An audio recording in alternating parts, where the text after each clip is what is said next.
میں وہ گہرا سانس لے کر پیچھے کو ہوئی اور بیڈ گراؤنڈ سے سر ٹکا دیا۔ باجی، آپ پیپر میرج کریں گی، یہی ابھی ہم میں بات ہوئی تھی نا؟ اگر وہ کول کا پکا ہوگا تو پیپر میرج پر ہی ڈٹا رہے گا۔ بس آپ کو کوئی چاہیے جو یہاں سے نکالے آپ کو۔ نکاح نامہ دیکھ کر اتنے لوگوں کے سامنے صاحب آپ کو زبردستی یہاں نہیں بٹھا سکتے۔ وہ نگار کو دیکھ رہی تھی جو اس کے لیے فکر مند تھی۔ اس نے سر ہلا کر نگار کو اجازت دی۔ اشر کافی بنا کر پھر گیلری کے پاس کھڑا ہو گیا تھا۔ حبس اس قدر تھا کہ لگ رہا تھا اب تو بارش لازمی ہوگی۔ وہ کافی کا گھونٹ لے رہا تھا کہ ایک بار پھر اس کا فون بج اٹھا۔ فون ہاتھ میں ہی تھا اس لیے دوسری بیل پر ہی فون اٹھا لیا۔ ہیلو، اس نے فون کان سے لگا کر کہا، پر دوسری طرف خاموشی رہی۔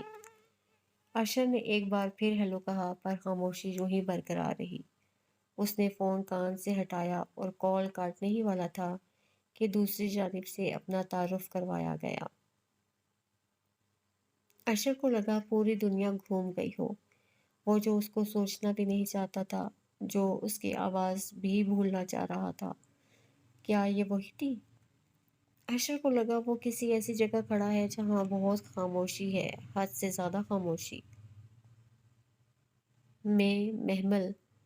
محمل نے ایک بار پھر گلا کھنگار کر اپنا تعارف کروایا۔ محمل کا دل زور سے دھڑک رہا تھا۔ جی؟ اشر نے فون کان سے لگایا۔ اس کو اپنی آواز کنویں سے آتی محسوس ہوئی۔ ہاں، تو تم نے بہت بلند بانگ دعوے کیے تھے محبت کے، اور کچھ کہا تھا۔ میں نے کوئی دعوے نہیں کیے تھے، بہت آہستہ سے کہہ کر اس نے محمل کی بات کاٹی۔ میں اپنی حیثیت کے مطابق بات کر رہا تھا، نہ اونچے خواب دیکھتا ہوں نہ دکھاتا ہوں۔ خیر، یہ بات اب ماضی کا حصہ ہو چکی ہے۔ وہ بہت نرمی سے اس سے بات کر رہا تھا۔ صحیح، محمل بیڈ سے کھڑی ہوگی، اگلی بات کیسے کرے؟ آخر اس نے جی کڑا کر کے بات کا آغاز کیا۔ مجھے مدد کی ضرورت ہے تمہاری۔ اگر میں یہ کہوں کہ کوئی مجھ سے میری سانسیں، میری آزادی چھین رہا ہے، تو کیا تم میری مدد کرو گے؟ کون ہے وہ جو آپ کو مارنا چاہتا ہے؟ مجھ سے بن پڑا تو آپ کی خاطر اس کی سانسیں چھین لوں گا۔ وہ جو سوچے بیٹھا تھا کہ اب اس کی طرف سے بیگانہ رہے گا، خود ہی دل کی کیفیت سے گھبرا گیا۔ اس کا باغی دل اس کا ساتھ نہیں دے رہا تھا۔ کیا تم میرے باپ سے میری خاطر ٹکر لے لو گے؟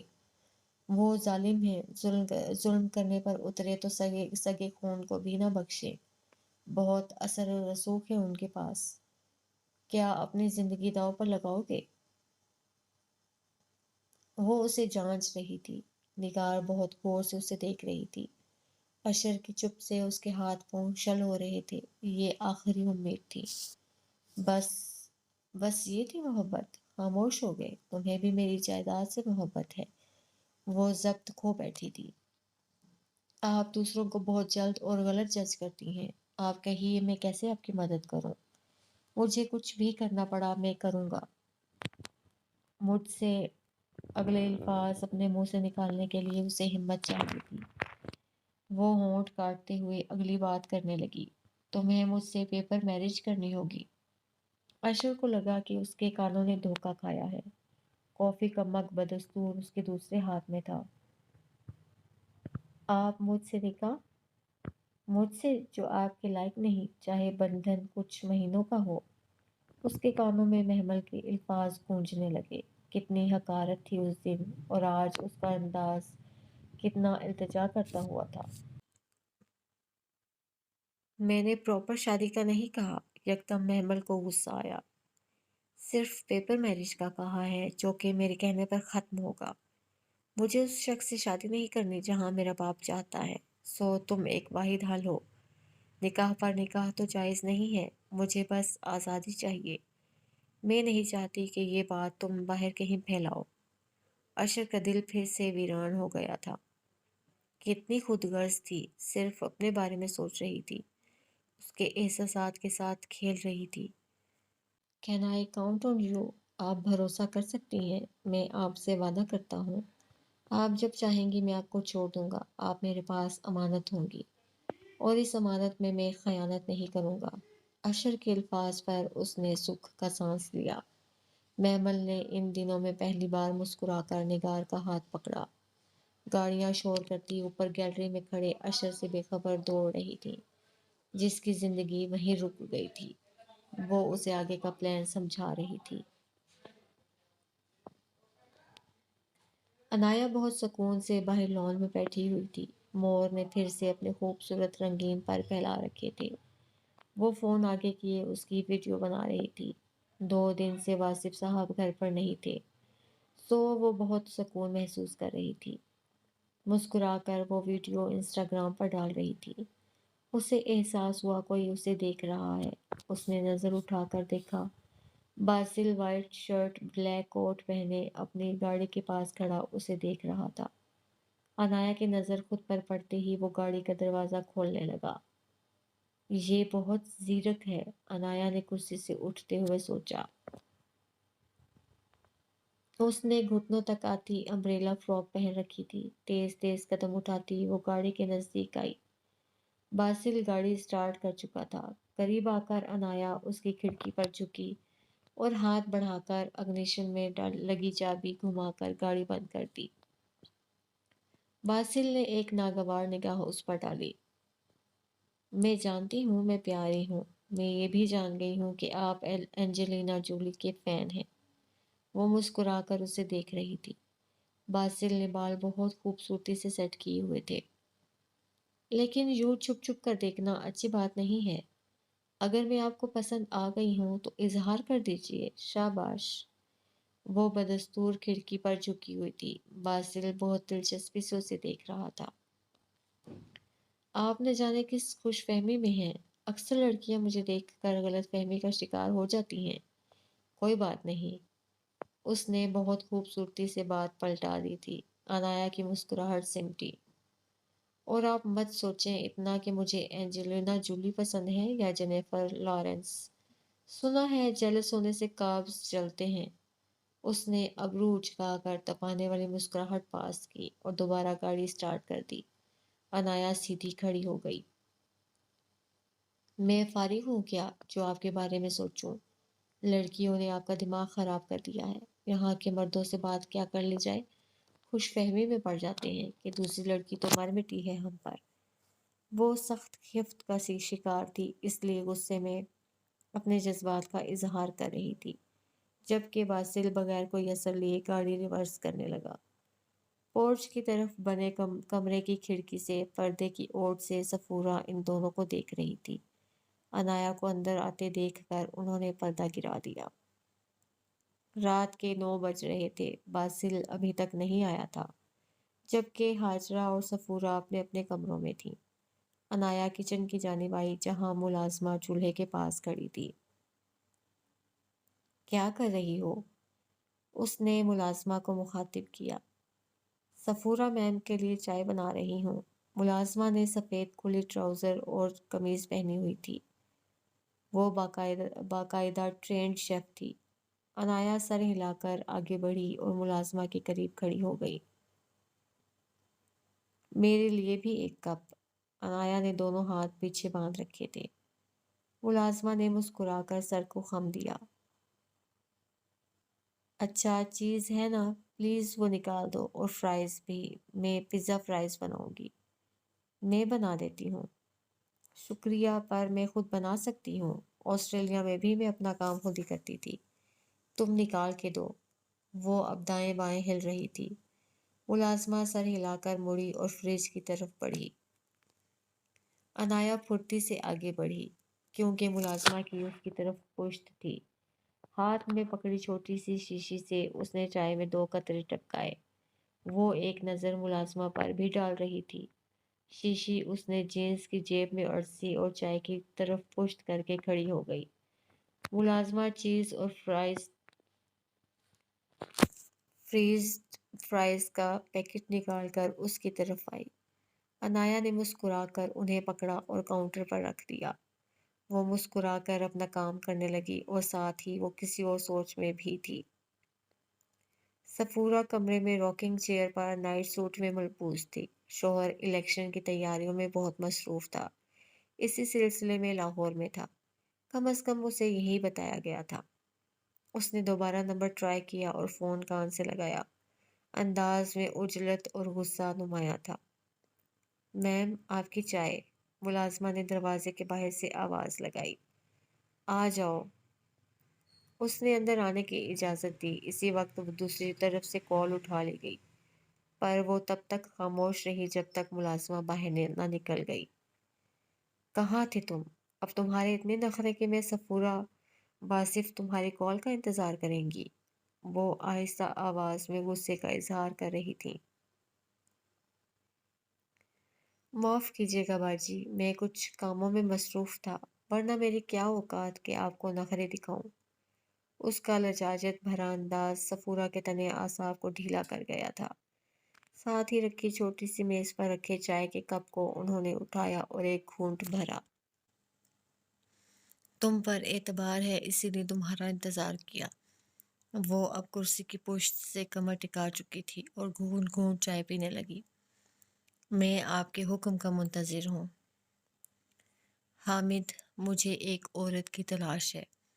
ایک فقیرنی ہے یا فقیرنی کی بھیس میں تھی وہ۔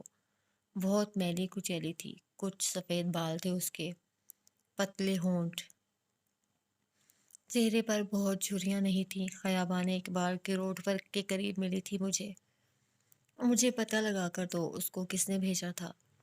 وہ کیسے جانتی ہے عنایا کے بارے میں؟ اس نے کچھ کلیو دیا تھا کہ اس کے باپ کا نام آئین سے شروع ہوتا ہے۔ آپ فکر نہ کریں، میں جلد آپ تک معلومات پہنچاؤں گا۔